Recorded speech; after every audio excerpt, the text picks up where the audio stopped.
This video will show you how to record Sonicator XML data in Microsoft Excel. First, open the Visual Basic Editor in Excel. In the editor, insert a new module and paste the provided VBA code into it.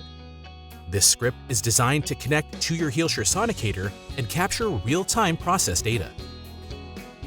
Next, navigate to the top of the module and press the Run button. When prompted to select a macro, choose Init Logger. After you click Run, you'll be asked to enter the source of the XML data. Simply type the IP address shown on your Healshare Sonicator screen.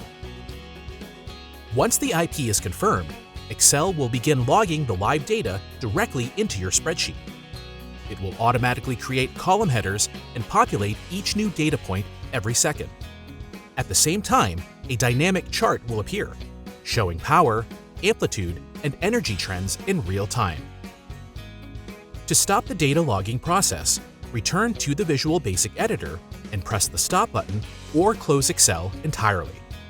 Your recorded data will remain in the worksheet for further analysis or export. We hope this short tutorial was helpful. For more details, downloads, or troubleshooting tips, please visit www.healshare.com/VBA.